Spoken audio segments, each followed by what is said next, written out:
What if I told you that some of the most emotionally raw songs ever written were born from real-life heartbreak, not just creative inspiration? Imagine this, a 20-something artist, fresh off a breakup, scribbling lyrics in a coffee shop, channeling their pain into something timeless. That's exactly what happened in the 1960s, a decade that gave us some of the most brutally honest songs about love, loss, and the messy middle ground in between. And here's the kicker. These songs weren't just about the artist's personal dramas. They were mirrors held up to the collective human experience of rejection, longing, and the struggle to reconcile passion with practicality. Let's dive into 3 tracks that prove music isn't just entertainment, it's therapy, confession, and sometimes, a lifeline. Take Paul McCartney's For No One. At first glance, it's a melancholic piano ballad, but dig deeper, and you realize it's a love letter to the idea of letting go.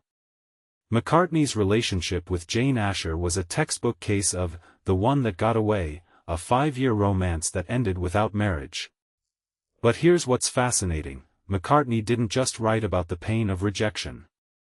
He wrote about the paradox of holding on to someone you know you can't keep. It's like the emotional equivalent of trying to hold sand in your hands.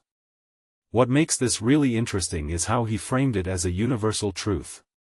You know, we've all been there, loving someone who doesn't quite fit, or knowing when to walk away even when your heart screams otherwise.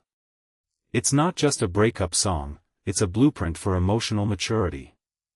And yet, how many of us still romanticize the idea of the one, instead of accepting that some relationships are just unfinished business?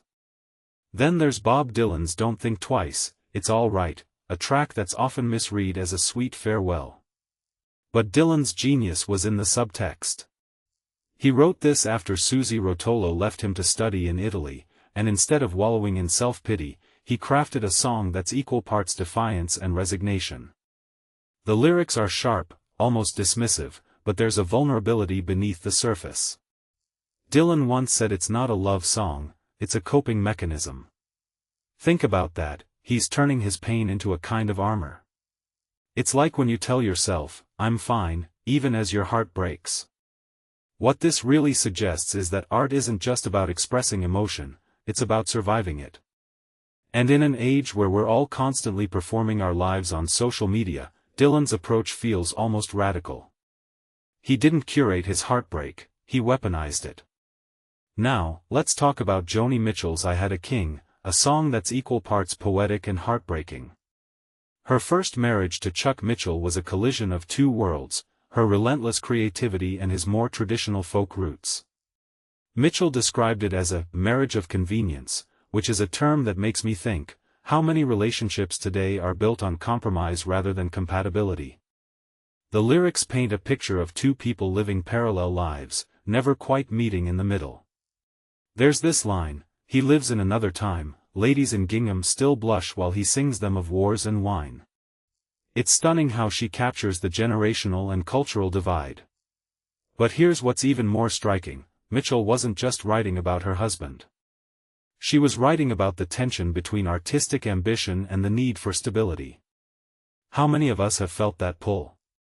The fear that pursuing your dreams might mean losing the person you love. And yet, she chose the path of creation. That takes guts. It makes me wonder, what would we sacrifice for our passions? And more importantly, what would we lose in the process? These songs aren't just relics of the past. They're blueprints for navigating the emotional chaos of relationships. They remind us that love isn't always about grand gestures or perfect harmony, it's about messy, complicated human beings trying to make sense of their feelings. What I find so compelling is how these artists turn their personal tragedies into something that resonates across generations. It's like they're saying, hey, you're not alone in this. And in a world where we're constantly told to fake it till we make it, that kind of honesty is rare. So next time you listen to these songs, don't just hear the music. Listen for the unspoken truths, the ones that remind us that even the most iconic artists were just people, wrestling with the same doubts and heartbreaks we all face.